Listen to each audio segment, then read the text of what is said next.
Hey everyone, today we are talking about understanding your characters by how they react in certain situations. This helps make them three-dimensional. There's an old adage that says it's not the situation you face, but how you deal with it that defines character. The idea is that 10% of life is what happens and 90% is how we react to it. It's about our response mechanisms. Are we fight or are we flight? What is our attitude when faced with adversity? Or how about when we're faced with unexpected success or some sort of a surprise, something we never could have anticipated? Anything that warrants an emotional response. How do we react? Passing the buck or taking control. Those are kind of the two things we're looking at. So a lot of people are quick to pass the buck when it comes to responsibility for their actions. It comes down to fatalism with these types of people. And with the attitude of fatalism comes acceptance of the inevitable. These people who have this fatalistic attitude are at the mercy of their circumstances. They feel like nothing that they can do is going to make a difference. They are just victims. For other people, the idea that they have control within the situations that they face is what guides them. They control their actions and their emotions. They are not victims to the inevitable. They're not victims to their circumstances. What you need to think about is how your characters will react. Are they fatalistic? Are they optimistic? Are they in control? This will help create three-dimensional characters. So do you know how they will react in different situations?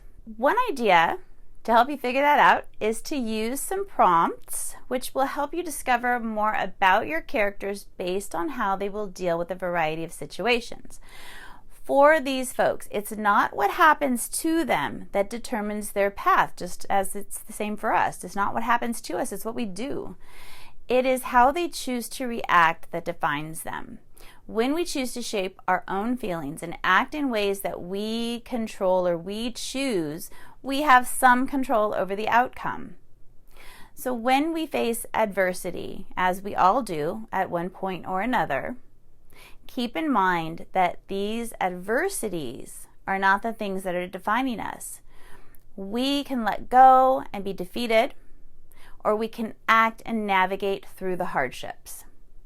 We can overcome obstacles or we can succumb to them. The process of dealing with the adversities that we face is what teaches us valuable lessons.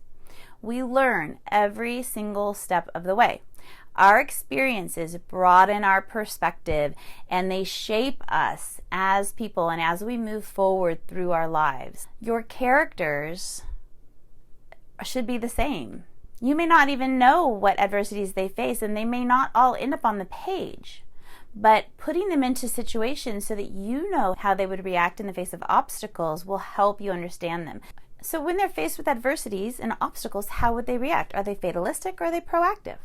So what you can do is to, again, create some prompts and then write about your character to find out what they would do. For example, a woman exits the bathroom with the back of her skirt tucked in her underwear. What does your character do? Does he ignore it? He or she look away? Tell the person that, hey, your dress is stuck in your underwear? What are they going to do?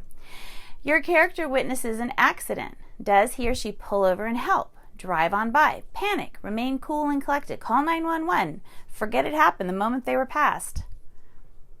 How about if a dog is loose in a neighborhood where your character is driving by?